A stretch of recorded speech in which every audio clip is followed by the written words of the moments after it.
Well, CNN has obtained audio of President Donald Trump telling campaign donors that he would bomb Moscow and Beijing. Have a listen. To Putin, I said, if you go in to Ukraine, we're going to bomb in Moscow. I'm telling you, I have no choice. Then I'm with President Xi of China. But I said the same thing to them. I said, you know, if you go into Taiwan, I'm going to bomb the out of Beijing. And he didn't believe either, except 10%. And 10% is all you need. In fact, 5% would have been okay, too. The audio was reportedly recorded during his first term as president. Now, Donald Trump has taken a more critical tone with Vladimir Putin since his return to the White House, despite previously blaming Ukraine for starting the conflict, which of course was not the case. The shift to a tone of frustration towards the Russian president has even resulted in the White House sending more weapons to Ukraine after having put it on hold. Joining me now is retired four-star General Jack Keane.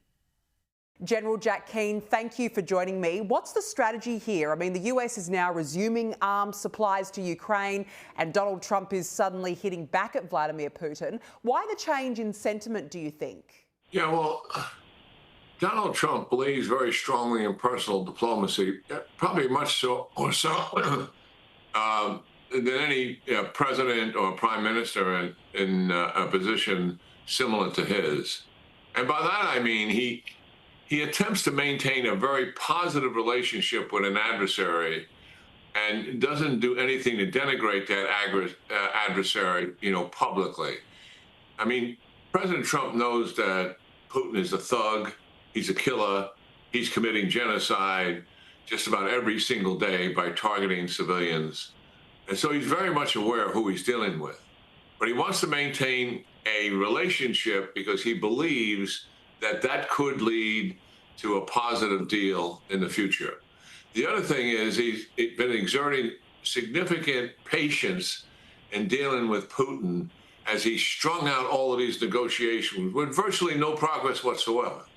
I mean, the immediate thing on the table, and it's been there for months, is a temporary 30-day ceasefire. And Putin has not agreed at all to that. Meanwhile, I know for a fact that he has conversations similar to what I'm about to pass on. Well, Mr. President, I want peace just like you do. But, we really have to solve the root causes of the problems here, before we're able to really have a permanent information. The second thing he says, well, I think it's really important for us to return to the economic relationship that both of our countries had for the mutual benefit of both of those. So these are the pleasantries that he deals with the president on a regular basis.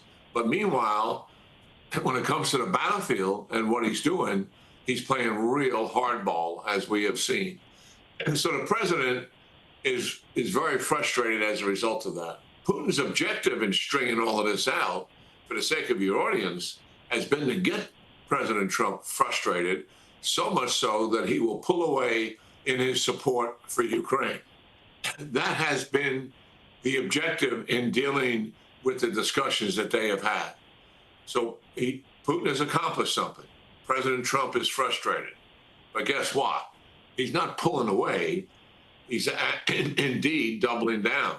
So he's providing military assistance to Ukraine, things that they desire, and he is and he's supporting the senators here in the United States and also supporting the Europeans who want to come down with crippling sanctions on the Russians, which I think we'll see evidence of later this week, if not then certainly next week. So that's kind of where we are with President Trump providing military assistance to the Ukrainians and also supporting tough sanctions on Russia because he believes that Putin is just playing him and he's not making any progress to come to the negotiating table. I want to ask you about the US imposing sanctions against the UN rapporteur on Palestinian rights, Francesca Albanese. The Secretary of State, Marco Rubio, said it's for her illegitimate and shameful efforts to prompt action against US and Israeli officials, companies and executives. This comes just over a week after the US demanded she be fired for virulent anti-Semitism and support for terrorism. General Jack Keane, why has the US acted so swiftly here? Well, we've got a long history of the politicization of the ICC that's been going on for many, many years, threatening, hauling our soldiers into court for actions in Afghanistan, and also the huge undercurrent of anti-Semitism that exists in that organization.